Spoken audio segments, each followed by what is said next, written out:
Tem gente que quando ouve falar de literatura brasileira já torce o nariz. Ai, é muito difícil, ai, é muito chato, ai, não tem livro legal. Mas será que é verdade mesmo? Ou será que a gente aprendeu a ler esses livros do jeito errado? Fala meu povo, aqui é a Anne e nesse canal eu falo sobre livros, literatura, leitura, então se você gosta desses assuntos já se inscreve, deixa o like no canal e vambora! Para começar a gente precisa desmistificar essa história que a literatura brasileira é velha e chata. Se lembra dos seus tempos de escola. Quando você estava na aula de literatura, no geral tinha uma linha do tempo em que nós tínhamos as escolas literárias e os autores, os seus poemas, as suas histórias e tudo era muito quadrado. Não tinha uma forma de você pensar o Brasil naquela época somente pelo contexto histórico e aquilo ali era a única coisa que tinha.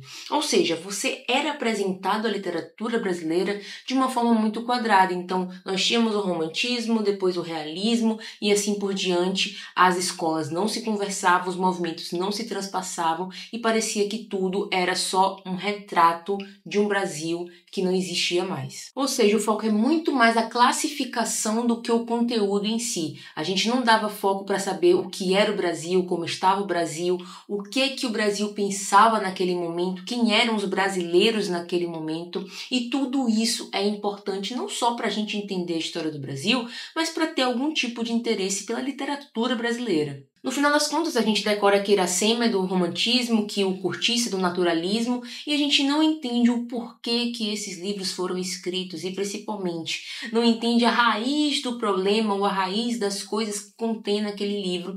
E aí a gente vai para a provinha e fala lá, nossa, o Cortiço está falando sobre a realidade brasileira e blá blá blá blá. A gente não tem um momento de reflexão profunda sobre isso. E o segundo ponto que eu considero mais importante aqui é que a literatura brasileira é uma forma diferente, profunda e única de você conhecer a história do nosso próprio país. Quando a gente está falando de história do nosso próprio país, pense no seguinte, a gente está lá na Carta de Pera Vaz de Caminha, que a gente pode dizer que é o nosso primeiro documento literário aí, mas pense desde essa carta até o nosso momento atual, o quanto de coisas que já aconteceram, que já se passaram e que estão registradas em histórias literárias, em livros e tudo mais. A literatura brasileira é rica, é uma lente para a gente enxergar a nossa história. E se a gente enxergar dessa forma, a gente vai entender o quanto que a gente pode aprender com os nossos autores.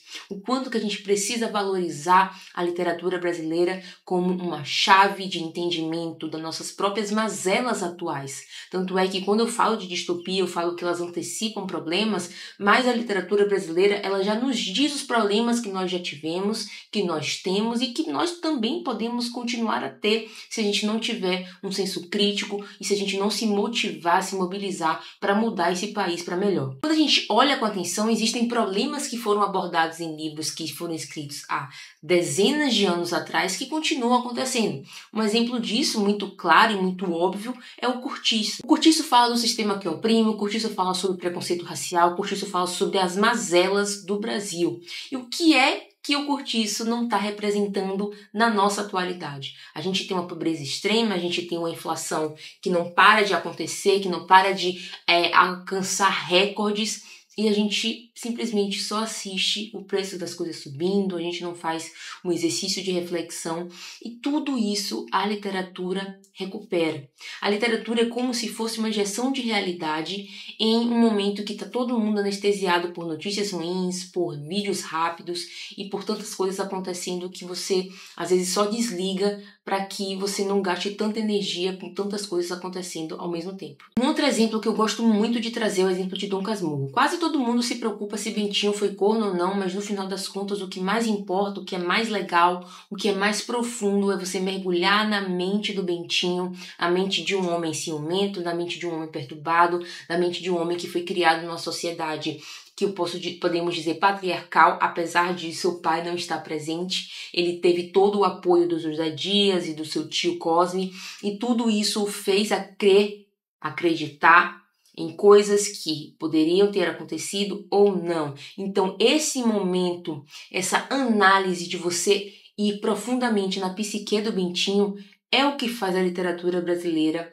ter um charme por si só que autores gringos e youtubers gringos babam ovo da gente e a gente não consegue valorizar a nossa própria literatura. Ou seja, a literatura brasileira tem entretenimento? Tem, mas também tem essa parte que eu gosto de falar, que é a parte que incomoda, é a parte que belisca, que arranha, que vai fazer você pensar sobre si, sobre a sua própria história e entender que a história do Brasil está intrinsecamente ligada com a literatura. E quanto mais a gente lê literatura brasileira, mais a gente vai se dar conta sobre a nossa própria história. Mas é lógico que a literatura brasileira, assim como qualquer outra literatura, tem livros muito chatos, tá? E eu vou daqui a minha opinião de 2 livros chatos que eu li e que eu realmente tive que colocar um esforço a mais para ler, que foi Macunaíma e também, se eu não me engano, foi Iracema. Eu acho que esses 2 livros eu falei, caramba, tá difícil, principalmente porque acho que eu li em final de semestre na faculdade e foi complicado. Mas são os 2 livros que, apesar de serem chatos, eles resgatam tudo que eu falei nesse vídeo. Eles resgatam elementos que são importantes para a gente entender a composição do Brasil. Você precisa ler se você achar chato? Não, você não precisa ler, até porque existem outros livros da literatura brasileira que também podem te dar uma visão muito ampla, e aí você pode ir para livros de sociologia com Gilberto Freire ou com Roberto da Mata, mas eu diria que livros de ficção da própria literatura brasileira podem te dar isso. Vou dar exemplo aqui de autores contemporâneos. Por exemplo, Matheus Peleteiro, que foi um colega de escola meu. Ele é autor de 6 livros e um dos livros que eu mais gosto dele é o primeiro, que é Mundo Cão, mas também O Ditador Honesto, que é uma sátira que ele mistura é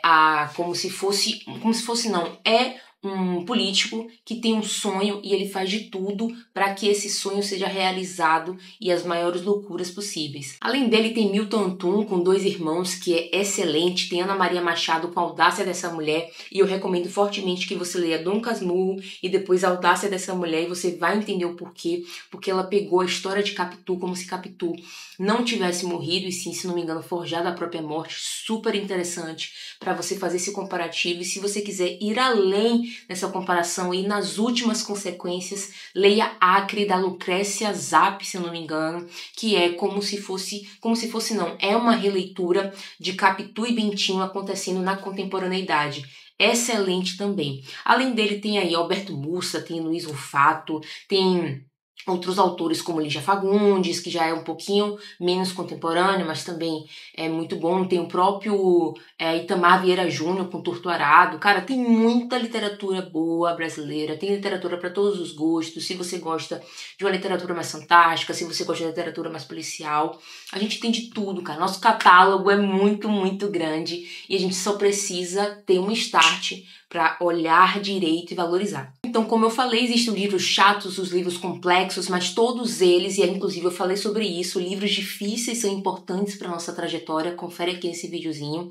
Todos esses livros são importantes e quanto mais você se expõe a livros difíceis, mais fáceis eles se tornam. E aqui é válido lembrar que eu acabei de citar diversos autores contemporâneos. A literatura brasileira não ficou presa no século XIX. É uma mentira deslavada, até uma covardia dizer isso, que os livros bons da literatura brasileira ficaram no século XIX. Não. A gente precisa ter um pouquinho de consciência de que as coisas, o mundo mudou, as nossas prioridades mudaram, as nossas preocupações mudaram, e isso se reflete na nossa literatura.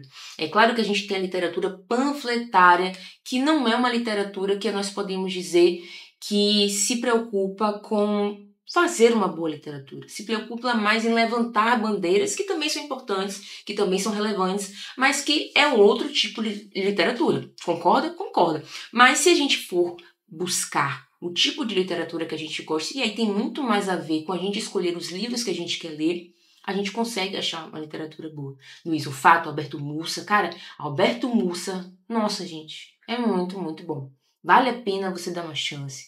Inclusive, se vocês quiserem que eu faça um vídeo só sobre recomendações de literatura brasileira, deixa aqui nos comentários, que pode ser o próximo vídeo desse canal. E no final das contas, a gente entende que a literatura brasileira não é enfeite acadêmico, não é um objeto de estudo somente, não é algo como uma matéria de escola, é memória e é a nossa identidade. Não é como se eu fosse pegar uma bandeira do Brasil e me agarrar e fechar os olhos para os problemas que a gente tem, do país que a gente vive, a inflação, a pobreza. Não, não é isso.